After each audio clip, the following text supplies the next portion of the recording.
하나님의 은혜와 평강이 오늘도 여러분의 삶의 자리마다 충만히 임하시기를 기원합니다. 기도하겠습니다. 하나님 아버지, 한 주를 지나 토요일 또한 한 주의 끝자락에 서서 한 주를 돌아봅니다.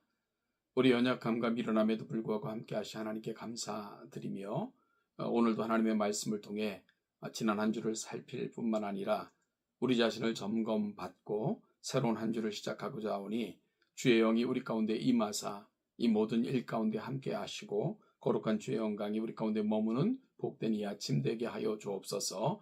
말씀을 들을 때 깨닫게 하시고 우리 마음판에 새겨주시고 그 말씀을 붙들고 살아갈 수 있도록 은혜를 더하여 주옵소서. 감사드리며 예수님의 이름으로 기도하옵나이다. 아멘. 오늘 보실 하나님의 말씀은 출애굽기 2장 1절로 10절까지의 말씀입니다. 출애굽기 2장 1절로 10절 말씀을 같이 읽겠습니다.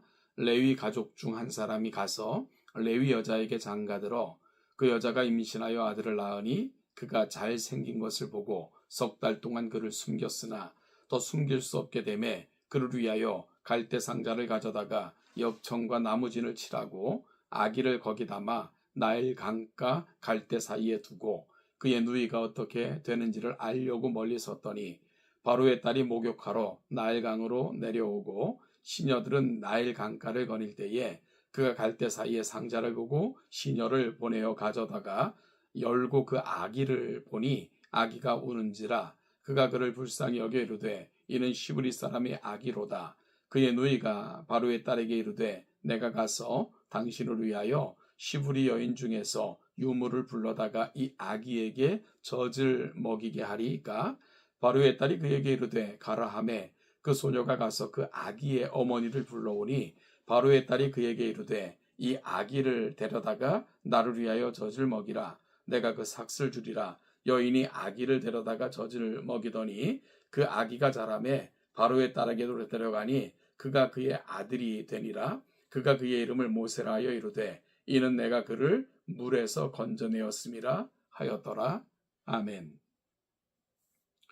오늘 우리가 함께 살피고자 하는 본문은 우리에게 매우 익숙하고 친숙하며 하나님께서 가장 또한 놀랍게 사용하셨던 모세의 출생에 대한 기록입니다.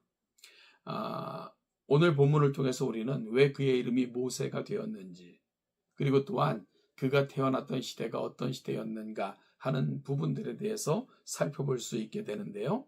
어제 우리가 살펴봤던 것처럼 출애굽기 1장 22절 말씀은 그러므로 바로가 그의 모든 백성에게 명령하여 이르되 아들이 태어나거든 너희는 그를 나일강에 던지고 딸이거든 살려두라 하였더라 하는 엄중한 명령이 내려졌던 시대를 배경으로 하고 있습니다. 그러니까 모세의 운명이 얼마나 절박했냐 하면 그는 태어나면 죽을 그런 운명을 안고 태어난 아기가 되는 거죠. 그럼에도 불구하고 레위 사람들 중에 오늘 한 부부는 아기가 태어나자 그럼에도 불구하고 그 아이를 참아 죽일 수가 없어서 숨겨서 석 달간 키우고 석 달이 지난 후에 그 아이의 울음소리가 커지자 더 이상 숨길 수 없게 되자 갈대 상자를 만들어 나일강에 띄우는 그러한 일을 하고 있는 것을 보게 됩니다. 여러분, 오늘 이 본문 말씀을 통해서 우리는 이와 같은 사실들을 고백할 수 있게 됩니다.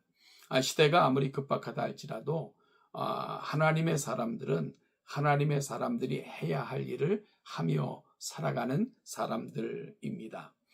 모세의 부모는 아무리 바로 왕의 명령이 엄중하다 할지라도 그들이 할 수 있는 일에 최선을 다하고 있는 것을 보여주고 있는 겁니다. 그들은 생명을 보존하고자 애썼고요. 그들이 할 수 있는 데까지 최선을 다한 것입니다. 그리고 더 이상 그들이 할 수 있는 일이 없자 그들의 한계에 이르자 그들은 갈대 상자를 아주 견고하게 만들어서 그 안에 아이를 넣고는 나일강에 뛰어 보내게 되는 것입니다. 여러분, 그들은 아마 그 아이를 갈대 상자에 넣으면서 얼마나 간절히 기도했겠습니까? 또한 갈대상자 안에 있는 아이를 위해 그들은 띄워놓고 나서도 얼마나 간절히 구했겠는가 하는 것들은 우리가 쉽게 짐작할 수 있게 됩니다. 우리가 살다 보면 우리에게도 참 많은 어려움의 순간들이 있어요. 그럴 때 하나님의 사람들은 어떻게 그 상황들을 맞닥뜨려야 할까요? 어떤 사람은 불평부터 합니다. 어떤 사람들은 원망부터 합니다. 어떤 사람들은 사람들의 원망을 넘어 하나님을 원망하기도 합니다. 상황을 탓하고요, 시대를 탓하고요, 여건을 탓하고 자포자기하는 것, 많은 사람들이 보여주는 모습입니다. 여러분, 그럴 때 하나님의 사람들은 아무리 여건과 형편이 나쁘다 할지라도 하나님의 사람들이 해야 할 일을 하는 것입니다. 우리가 할 수 있는 일에 최선을 다하는 것입니다. 그리고 나머지는 하나님께 맡기는 것입니다. 그러면 하나님께서는 또한 우리가 할 수 없는 일들을 그분께서 행하시면서 우리가 기대할 수 없는 놀라운 일을 행하시게 되는 거죠. 오늘 모세의 부모가 그들이 할 수 있는 일을 다 했고요. 더 이상 할 수 있는 일이 없을 때 기도하는 마음으로 하나님께 맡기면서 그 아이를 나일강에 띄워보내고 있는 거죠. 여러분, 그 이후 하나님이 어떠한 일을 행하셨습니까? 마침 바로의 딸이 나일강으로 목욕하러 나왔고요. 당시 나일강은 신성한 강으로 알려졌고요. 그 강에서 목욕하는 것은 신의 은총에 접한다는 그런 의미가 있었지요. 아마 바로 왕의 딸도 그런 마음으로 나일강에서 목욕하고 있었을 것입니다. 아마 궁중에 목욕할 곳이 없어서 그리 했겠습니까? 그럴 때 그 여인은 떠내려가는 갈대 상자를 보게 되었고요. 그러자 그 여인의 마음속에 불쌍히 여기는 마음이 생겨나서 그 갈대 상자를 꺼내라 명하고, 그리고 갈대 상자를 열어보니까 그 안에 아이가 울고 있는 것입니다. 여러분, 그러자 강가에서 여인 그 바로의 딸이 목욕하는 것을 지켜보던 시녀들 중에 어린 시녀가 하나 있었는데 바로 모세의 누이 미리암이 되는 것입니다.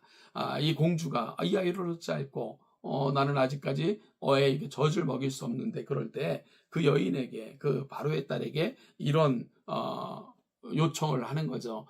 그러면 내가 시부리 여인 중에서 이 아이에게 젖을 먹일 수 있는 어미를 구해오리이까. 그러자 바로왕의 딸은 이를 좋게 여겨서 그리하라. 미리암은 곧장 달려가게 되죠. 그리고는 모세의 친어머니를, 여러분, 모세의 친어머니, 이제 아이를 낳은 지 석 달밖에 안 됐기에 아직도 젖을 물릴 수 있었죠. 그 모세의 어머니를 소개하게 되죠. 그러자 바로의 딸은 이 아이를 데려다가 장성할 때까지 키워달라. 그리고 이 아이가 젖을 뗄 때가 되면 내게로 데려와라. 내가 그 사이에 모든 비용을 지불하겠다. 너의 젖 먹이는 값을 주겠다라고 이야기하게 됩니다. 그러자 모세의 어머니는 그 아이를 품에 안고 집으로 돌아오게 되고요. 그래서 모세가 젖을 뗄 때, 즉 장성할 때까지 아이를 키우다가 젖을 뗄 때가 되면 바로의 딸에게 데려가게 되죠. 그렇게 해서 모세는 바로의 궁중에서 바로 딸의 아들로 입적되어 왕자로 자라나게 되는 것입니다. 이것이 바로 나일강가에 띄어진, 태어날 때부터 죽을 수밖에 없었지만, 그리고 나일강가에 띄울 때에도 정말로 살 것이 보장될 수 없었지만 모세에게 되어진 일인 것을 오늘 본문은 말씀해 주고 있는 거죠. 여러분, 하나님께서는 감히 상상할 수 없는 방법으로 모세의 생명을 보존했을 뿐만 아니라 이스라엘 백성들을 향한 놀라운 구원의 계획을 진행하고 계셨던 것입니다.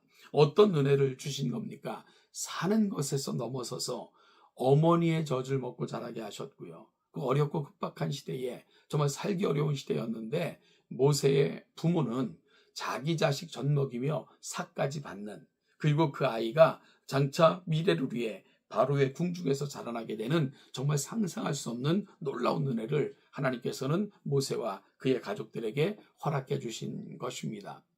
우리가 흔히 기도할 때 우리의 소망이 뭡니까? 하나님은 우리의 생각과 우리 말에, 우리 입술보다도 더 귀하고 아름다운 것을 우리에게 허락하십니다. 그래서 기도 응답의 유형 중에 more than, 정말로 하나님께서 우리가 기도하는 것보다 더 놀랍고 귀한 일들을 하나님께서는 예비하시고 우리의 인생 가운데 펼쳐가십니다. 이것이 바로 하나님을 경외하는 하나님의 사람들의 늘 한결같은 고백 아니겠습니까? 여러분, 오늘 모세 이야기를 가슴에 담으면서 우리도 하나님 앞에 이런 소망을 가져봤으면 좋겠습니다. 우리가 살아가는 시대가 참 악합니다.